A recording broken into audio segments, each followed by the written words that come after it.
Sulod na sang rebelde, suno kay Presidente Duterte. Positivity rates ng COVID-19 sa Pilipinas may gamay nga pagtaas suno sa Octa Research. Mayong aga Bacolod, may aga malugabahin sang Western Visayas. Karon nga la Webes, Marso 24, 2022. Ang inyong news team. Aksyon, Eden, Aboso. Aksyon, Boy Duran. Ang mga balita lokal, pagkatapos lamang sila. Si Mark Villar, nagbigay.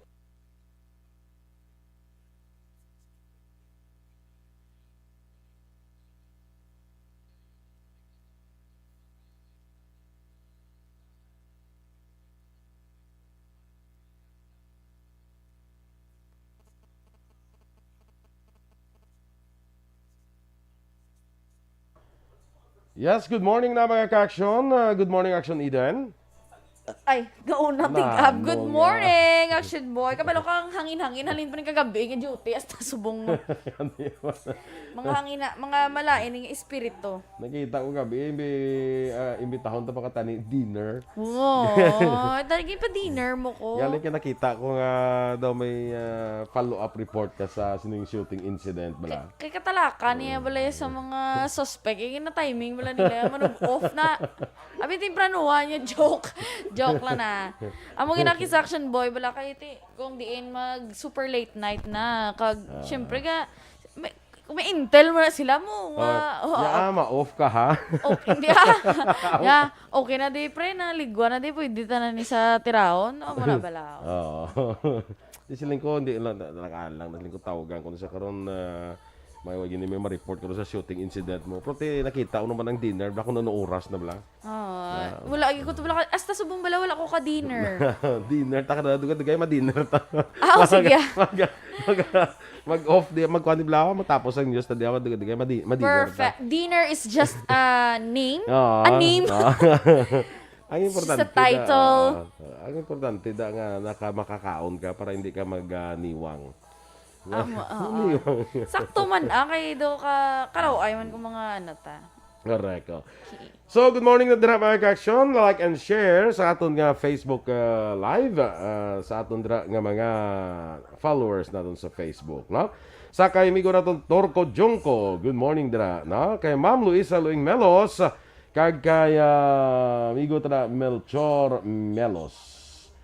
Atia Kim Iriman, mga aga, watching man Japon sa kilid bye-bye. O, adlaw siya, maitom ka na hindi, tiya mo, adlaw siya kapaligo. Ato pa sa to sa... Ato pa sa antike. Abi, pagpuli na di. adlaw siya kapaligo sa bye-bye sa antike. Do iloy ba? Tisabto niya kada. Do para sila na bala adlaw, kapaligo ka man. Ang kinalain lang naton sa banyo ka sa bye-bye ko. Sa bye-bye, nasto man. Basi bala... Abi, pagpuli na di, kag pagdala na bandi. Kag suman. Ang suman doon na idla na kami sa suman. Hindi, banding dalon niya. Kaya mo ito nung delay kasi sa kwan.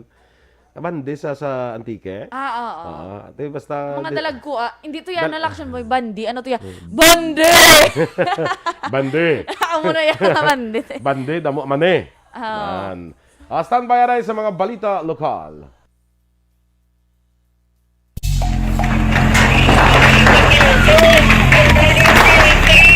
Presyara tayo! Presyara!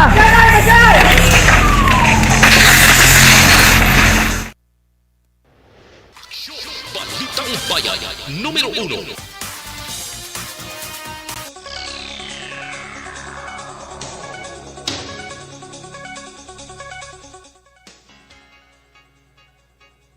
Aksyon Radio Philippine Standard Time, Lasaysay, sa detalye na sa mga balita lokal. Patay ang isa ka lalaki matapos ginlutang sa wala pa makilala ng mga persona. Walas 10:28 ang takna kagabi sa tubang sang Graciano Lopez Elementary School sa Barangay 31, siyudad sang Bacolod. Ang napatay ang ikilala kay Paul Aniceto Diesto, 38 anyos, kag residente sa Purok Santa Ana sa Barangay 30 sa Diriman sa Bacolod. Sa inisyal nga investigasyon sa kapulisan, nanaog si Diesto sa salakyan matapos nagpark ini kag nga wala sang kung nakita ni nga wala sang plate number ang nagtiro sa kay Diesto sa makapila ka beses gamit ang wala pamibuloan nga sa isang armas lutang. Igo naman ini sa nagrailan nga bahin sa Ilawas, gintunaan sa iyas ni nga kamatayon. Sa karon, padayon pang investigasyon sa kapulisan. Patay naman ang driver sang nagdasok ang auto sini sa idalom sang truck sa National Highway sa Sitio Muhon, Barangay 1, Syudad sang Bacolod, kahapon sang kaagahon. Ana patagin kilala kay Wilber Susbuksan, 53 anyos, residente sang Mount Sinai Mountain View, Barangay Mandalagan, Syudad sang Bacolod, nga among driver sang auto. Ginkilala naman ang driver sang truck nga si Ivan Morales, 26 anyos, kag residente sang Barangay Bantayan sa among syudad. Sunod sa investigasyon ni Police Staff Sergeant Bobby Temefrancia, traffic investigators sang Kabangkalan PNP, gadalaga ng auto padulong sa proper Kabangkalan sang nagbunggo sa buli sang truck kag nagsuot sa dalom. Sa dugang pagpangusisa ang truck ginpark sa kilid sang dalan bangod may problema ang guma. Giningagaw padala sa ospital ang biktima apang gindeklarar nga dead on arrival. Ang driver sang truck ang yara karon sa kustodiya sang kapulisan. Patay man ang isa ka 51 anyos nga lalaki matapos ginlabo sa Purok 6 sa Barangay Bulwangan, Banwa sa Hinubaan. Sadtong Martes nga adlaw, ang biktima ginkilala kay Harold Francisco samtang ang suspect ginkilala naman kay Calixto Piralin. Sa inisyal nga pagpangusisa ni Police Major Jan Ganzon, ang hepe sa Hinubaan PNP, ginaligar naglalisay ang biktima kay suspect tubtub naglambot sa pag-inaway. Suno kay Ganzon, nagkuha sa binangon si Peralin kag ginlabo sa makapila ka beses si Francisco, igo sa ulo nga gintunaan sa isni nga kamatayon. Naaresto naman si Peralin kag karon preso na sa custodial facility sang Hinubaan PNP. Hindi na kinahanglan magpangayo sang permiso sa COMELEC ang mga kandidato nga magapatihan sang campaign rally sa mga lugar nga napaidalom sa Alert Level 1. Sa interview section hotline, ginpahayag ni COMELEC Regional Assistant Director Attorney Tomas Valera nga apisar nga hindi na kinahanglan magkuha sa permiso sa COMELEC. Dapat ipabilin sa gihapon ang pagsunod sa minimum health protocol. Liwat man ginpanumdum ni Valera nga ginadilian sa gihapon ang house-to-house campaign. Naibalawaan 2 ka adlaw na lamang mag-umpisa ng campaign period o kung buwas nga adlaw, mag-umpisa ng campaign period sa mga lokal nga kandidato. Ginmanduan naman ni Nocpo Provincial Director Colonel Leo Pamitan ang tanan nga mga hepe sang pulis nga mangin alerto kadungan sa nagilapit na nga kampanya lokal. Suno kay Nocpo PIO Lieutenant Abigail Donasco, sa karon may 18 na ka mga lugar sa probinsya nga nalista bilang mga kunyara sa election watch list. Sa datos, 4 ang yara sa Code Red nga idalakipan sa siyudad sa Escalante, Banwa sang Calatrava, Moises Padilla kag Candoni, samtang yara man sa Code Orange ang 13 ka mga lugar. Nga ginalakipan sa siyudad sa Silay, Victoria, Simamaylan, Kabangkalan, Sipalay, Banwa sang Binalbagan, Manapla, Kawayan, Hinubaan, Ilog, Isabela, La Castellana kag Toboso, samtang Code Yellow naman ang Banwa sang Don Salvador Benedicto. May yara naman sang security plan ang Bacolod PNP may kang tanan sa caravan kag political rally nga patigayonon sa mga lokal nga partido sa syudad. Sa interview section filing line ginpay ni Bacolod PNP Director Colonel Thomas Joseph Martir nga antes ang adlaw sang Biyernes ginbriefing sini ang tanang concerned PNP personnel para sa deployment sa adlaw sang nasambit nga kahiwatan. Magluwas sa PNP may augmentation man ang mga personnel sa Bacolod Traffic Authority Office kag TMU para magbulig nga mapabilin ang kalinom kag katawhay sang nasambit nga mga aktibidad. Sa impormasyon ni Martir, ang karavan sang Grupo Progreso patigayonon sa Biyernes kag Sabado naman ang Grupo Ascenso samtang dungan ang adlaw sang ila political rally sa separado nga lugar. Yes, Aksyon Art, no, we have received the request or sa ilang mga respective campaign rallies, no, opening salvo siguro ni. And we have already prepared our security plan as to this effect, no. Before Friday siguro we will be having a debriefing. Ang kabahin sa pagpahayag ni BCPO Director Colonel Thomas Joseph Martir. Natala na naman nga magasapol karon nga adlaw Huwebes sa mga lideres ang 4 ka grupo sang transportasyon para sa mga plano sa palaboton. Suno kay Undok Secretary General Diego Malacad, plano sa ilahanay nga makigsapol sa pila ka mga leader sang Western Visayas Transport Coalition. Agud pukawon ang panguluhan ni LTFRB si LTFRB Chairman LTFRB Regional Director Richard Osmeña tungod sa aligasyon nga ginausar lamang sini ang iya posisyon sa pagpanginto. Dunga man ni Malacad, plano man sa ilahanay nga magpasaka sang formal reklamo batok kay Osmeña bangod sa paglapas sa konstitusyon.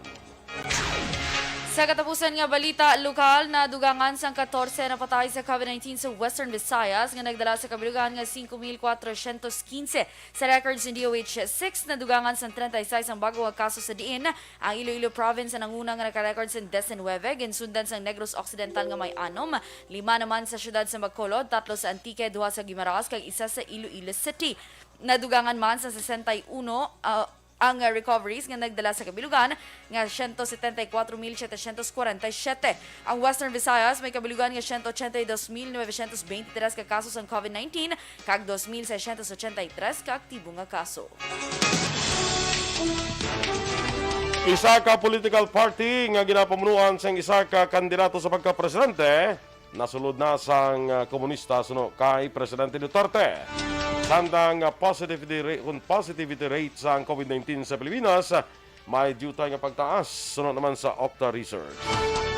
Ang detalye sa mga balita nasyonal sa magulik sang aksyon, Balitang Bayan, Numero 1. Kag sa aton mga ka-aksyon yung nagapang...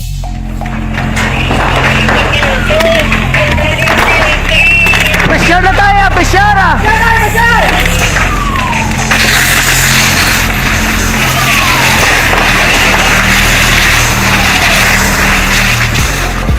Every day is Fire Prevention Day. Gani importante nga maihibalo kita kung paano malikawan ang sunog. Yari ang pila ka mga action tips angot sa fire prevention. Sa tion nga maghalin sa balay, siguraduhon nga naka-unplug ang tanan nga saksakan. Likawan ang octopus connection o kung pagsaksak sang madamo gamit sa isa ka outlet. Dapat wala man sang overloading sa mga saksakan kag lantawon kung masarangan ang mga appliances nga nakasaksaka. Likawan ang mga substandard nga kagamitan. Hindi pag i-charge ang gadget overnight kaang isang cellphone. Taguon ang mga posporo, lighter, kag iban pa nga flammable materials sa mga kabataan. Kag siguraduhon man nga malayo ini sa kalan. Siguraduhon man nga wala nagalik ang inyong LPG. Sa isa ka business establishment, dapat mayara sang fire extinguisher kag dapat nakahibalo ang tanan sa pag-usar sini. Hibaloon man ang expiration date sang fire extinguisher kag i-refill kung expired na. Magpreparar sang fire exit plan lagi pa diri ang emergency exit o kung ang lugar nga wala sang harang nga pwede guwaan sa tion sang sunog. Dapat nakasave sa inyong mga cellphone ang mga emergency numbers nga pwede tawagan sa tion sang emerhensya. Kung nagakalayo ang imong lawas, himuon ang stop, drop, kag roll. Para malikawan ang sunog, nagakinahanglan ini sang partisipasyon sang publiko. Kung nakahanda kita sa mga kalamidad, dapat preparado man kita sa sunog. Ini sa Action Daily Salazar para sa action tips nga nagapahanumdom nga maghalong sa tanan nga tion. Mangin mainalamon sa pagpili ng kandidato. Mangin mabinantayon kag mainid sa mga ibutang sa pwesto. Umpisahi ang pagbago paagi sa wais sa pagpili karon nga eleksyon. Yari ang pila ka mga tips para sa wais may nalamon kag insakto nga pag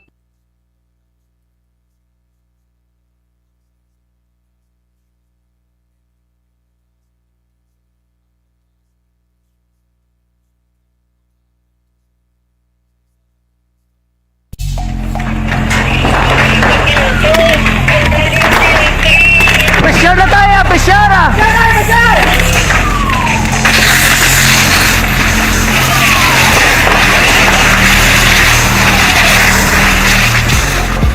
Every day is Fire Prevention Day. Gani importante nga maihibalo kita. Good morning naman, Niwad, mga ka-aksyon. Dira kay Ellie Marie Redimo. Good morning dira sa imo. Bag-una ko kita niya kay basta Ili Mayor. Hindi guro Marie, Marie hindi siya. Ellie, Mare. Mare, hindi Mayor. Mare guro Kung taga diri ti Mare. Kung taga abroad mayor. Kung taga Minnesota siya. Ta mayor. Depende na kisa mo. Kung natuto kay Ma'am Vanessa Mayo, ti Mayor Ellie Mayor. Padria Ellie Marie. Mare. Redimo. Ma'am Vanessa Mayo, good morning man dira sa imo kay Dr. Matt Mayo. Russell Gomez, kay Evelyn Sinaon, no? Good morning man. Kay Teresa Linaha Kaya, good morning dira sa Bago City classmate kag kumare mang aga. Jonalyn Inyal de Cripito sa kay good morning kuno kay Roda Mutin Marmeto kag Raf sa Uesca Sumag. Yes. Uesca Organization of International Tadlo nga. Spiritual and Cultural Association. Mapati na ko tani. Kung di nabasa yaman. Siya mo ng West Cab lang. Hindi Sige ko na tanaw makita. ko ang organization for organization for ato nang lipat ako din no. Again. Bago ko lang hinambal. Again. Sige lang Bang West kaso nakabalo ko na galing lipat na ko Basta ang spiritual Karan may 7 cultural. AM pa man Ang spiritual ang C cultural. Organization for International Spiritual and Cultural ang A hindi pat na ko. Ang A? Ang A. Association guro. Hindi pwede kay may organization. Hindi pwede. And kulang. And Cultural Academy. Academy. Malay mo ya. Malay mo kasi Ano ay ang angkap na salita. Angkop gali angkap. Na ano naman nga pamati pa naman ang akon nga Filipino teacher Sir Lorenzo Magsipok. Sang Bacolod City National High School. Yes, mayong aga. Kag ano gali entertain ako pamangkot kung anong gusto ko mabaton sa akong birthday. Hindi pa gid man why ka man sugod pa maton sang Wala pa ko gasugod pa. Entertain pa lang akong pamangkot. Pamangkot pa lang. Siyempre mamangkot ka danay mo. Hindi na nauso subungan surprise. Saka ko hindi kuya bi maluyagan na. Ang pamangkoton gali ko na, "Ate, anong gusto mo sa birthday?" Ate para siyempre. Ako na una mangkot sige. Anong gusto mo sa birthday mo? Yote ko karon si mo. Yote ko. Kaya para hindi mo lang mapariyo sa iba na. Okay man. Good. Dahil sabtong tagab lang ay, huwag ko na gani pag birthday ko. Oo, amo na gani ambal ko na lang. Amo na gani ambal ko iuti ko na lang. Actually, tapos sa newscast, ni malista ko kay sigurado ko damo mamangkot. So, ipasunod ko na lang dayo. Hello, grabe pa. Mambal, sila ko kakabalar ni siya, man. At hindi ka-attend sa imo si Atia sa birthday mo. Sa April pa siya mapuli mo. Oh my G, ipa-close ko bala ang Mursha. March 29 na blang birthday, kadungan sa anibersaryo sa NPA. Yes, mga kaka. Rosemary Valuis, good morning man. Si Lola Bet Lahaw. Good morning dira. Everyday ka pamatik no sa I'm sure sa Transistor Radio no. Ako ni nga ihada. Ihada. Naman hindi ko ni sa ihada gali ya. Ikaw na yang offer subong yung sa pagkaiyada yaw. Nagliga na ako sa bago, gin-check ko gito si teacher mo, Kashmir, kung saan kasal. Sa January naman ko, no? Next year naman. Pero dasig lang na. Ate, amak mo subong Marso na. Dasig lang na. Do time lang sa diferensya sa December tani. Yes. Kay Ramilo Kindo Alonsabe, mga agaman, Alex Fuentes, morning dara sa imo. Si Jonalyn yun, do walok bilog ni iya yang. Miss Michael Cordero, kag kay Sol Cordero. Sige, go. Good morning. Ang imo ba lang ginapang basa? Wala diya sa akon. Ay, kay Indri ka na kay Lorenzo magsipok. Kalayo ka na ya. Tiyan nga nagsulod di sa akon. Next di si John Esquerao. Tilayo ka na ya, bago ko lang ya. Ay, amo na. Di na ni sila yaman. Di rin lang ko yung kagina si Ma'am Luisa Melos na ano mo. Oo, dapat to ya. Kag si Sir Melchor dira mayong aga dira sa inyo. Annalyn Villester Bot. Boot na siya. Ay, bot ni siya. Bot ang iyang kwanto, boot na siya. Okay. May teacher ko sa una nga si Mr. Boot mo. Taga diin siya man. The coach na sa una sa bago. I think kasi taga bago man na. Abi ko, ginamo ko ito pagbasa kay Abi ko, taga Kwan siya. Abi mo taga Phoenix? Out of the Philippines. Arizona. Kay, sino pa di mo, wala gasulod isa. Kay Jenny Rose Padios. Ate, wala di agano sa Ari ka, bago ka lang kay Annalyn Villestero. Kay Wilfredo Siapok. Good morning dira sa may Antipolo Rizal. Kay Lucy Siapok, no? Yes. Kay Michael Busel sa Planters La Carlota. Morning mga kanuhalin kay Jonalyn, no? Yes. May bukas pa. Ay, grabe, ano ba? Mahay. May H mo, tadlo nga pagbasa. May bukas pa. Mahay. Bukas. Ha. Supunan mo na sa dugay na utang ko. Oo, Sir Tope Furano. Good morning. Sige, standby sa Balita National.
Bayan, numero 1.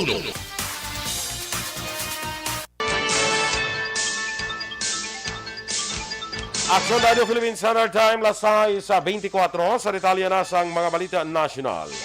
Ginbulgar ni Presidente Rodrigo Duterte nga nasulod na sang komunista nga rebelde ang isa ka political party nga ginapamunuan sa isa ka kandidato sa pagka-presidente sa sang pungsod sa masunod nga eleksyon.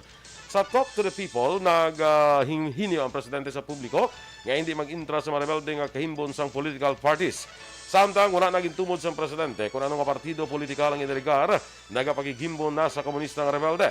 Sunod sa presidente, mayara naman sa National Task Force to End Local Communist Armed Conflict para palapitan sa mga rebelde sa baylo nga ang mga politiko. Nakahanda man ang NTF-ELCAC na magbulig ka maghatag sa ayuda sa mga nagasungka ng rebelde. Sa din mayara ini sang pabalay nga programa kag palangabuyan. Nagalaom naman ang presidente nga padayunon sa masunod nga presidente sa pungsod ang mga naumpisahan nga programa sang NTF-ELCAC. Ginpayag sa Octa Research nga may gamay nga pagtaas ang COVID-19 positivity rate sa Pilipinas. Suno kay Octa Research Fellow Dr. Guido David, yara sa 2.5% ang positivity rate sa pungsod tubtub Marso 20. Mas mataas ini ikumparar sa 2.4% nga positivity rate na kaligad nga semana. Humalin sa tong Marso 11, nagtaas man sa 0.29 ang reproduction number tubtub Marso 18. Napabilin sa gihapon ng Pilipinas sa very low risk classification sa makalalaton nga balatian kag dapat pa din sa gihapon ang pagtutok sa posible pagbag-o sang trends. Ginabato na sa Pilipinas ang vaccination certificates ang tatlo pa ka mga pungsod nga ginalakipan sang Bulgaria, Iran kag Panama. Sunod kay Acting Presidential Spokesman Martin Andanar, ginaprubahan na sang IATF ang acceptance kag recognition sang certificates ang tatlo ka nasyon para sa arrival quarantine protocols sumuman interzonal kag intrazonal movement. At tatlo ka pungsod, dugang sa ibang pang mga pungsod, teritoryo ini kag jurisdiksyon nga ang proof of vaccinations ang aprobado na sa IATF. Gintugutan na sa Commission on Election ang pabay sang Office of the Vice President kapadayuno ng pandemic-related program sa panahon sang campaign period. Sunod kay Commissioner George Garcia, gintugutan sang NBank ang petition for exemption sang OVP may kangtanan sa pila ka proyekto ka programa sa tion sang 45 ka adlaw nga campaign period. Sa naibalaan na saad sa Section 13 sang Common Act Resolution number 10747 nga gina-require ang kandidato nga magkuha sa Certificate of Exemption para sa social welfare projects kag serbisyo. Ginpahayag naman sang PNP nga napaidalom sa restrictive custody ang mga pulis nga ginaligar involvado sa pagkadula sa mga isabong master agent sa San Pablo, Laguna. Sunod kay PNP spokesperson Police Colonel Jean Fajardo, ginapaabot nga maka-file ang mga investigador sa reklamo batok sa sining nga mga pulis sa masunod nga may nadlaw. Duwa pa ni Fajardo naka-restrictive custody ang mga pulis sa regional headquarters sang PRO 4A. Nagdigan nga Lunes ginpahayag sa CIDG nga ila ginapreparar ang reklamo batok sa 5 ka mga pulis agin naligar involvado sa pag-abduct sa isabong master agent nga si Ricardo John Lacso. Sa nabaluan, gilangot sang 4 ka mahimata sang biktima ang 2 ka pulis sa abduction case nga natabo sa Agosto 2021. Ginkilala ang mga pulis nga sa Patrolman Roy Navarrete kag Police Staff Sergeant Darrell Paghangaan. Sa katapusan nga balita national na kumpeskar sa Bureau of Customs sa masobra 45 milyones pesos nga balor sa ukay-ukay ka mga peke nga produkto sa Parañaque. Nagpagawas na letter of authority kag mission order ang BOC batok sa mga panag-iya kag representante sang imported goods nga naamtang sa nasambit nga lugar. Sa inisyal nga investigasyon na diskobrehan ang 3,300 ka bales sang ukay-ukay kag iban pa nga peke nga produkto nga may tatak nga Crocs, Adidas, Nike kag iban pa. Nagabalor naman sa 25 milyones pesos sa ukay samtang 15 milyones to 20 milyones pesos naman ang estimated value sa mga peke nga produkto. Ipaidalo mga kontrabando sa seizure kag forfeiture proceedings bangod sa paglapas sa Section 118 sa Republic Act 10863 ukon Customs Modernization and Tariff Act nga may kangtanan sa Republic Act 8293 ukon Intellectual Property Code of 1997 kag Republic Act 4653 ukon Act prohibiting the commercial importation of textile articles commonly known as used clothing and rags. Aksyon Radio Philippine Standard Time, lasay 29. Morning lang dira anay kay Lola Abet Lahaw dira sa may Barangay Maaw. Gina Macapacientos sa Barangay 30. Good morning kay Jane Alojado Belonta sa La Castellana. Inyong ipamatiya na aton mga balita diri sa Aksyon, Balitang Bayan numero 1. Standby na sa Action Report, second portion, upod Aksyon Fred Salanga. Balikay kita sa Aksyon Balita Morning Edition. Upod yapon sa inyo News Team. Aksyon Eden Aboso. Kag-Aksyon Boy Duran. Mga kaksyon, din ka man sa Pinas, labuton ka sa amon balita kag serbisyo. Sama-sama tayo, Pilipino.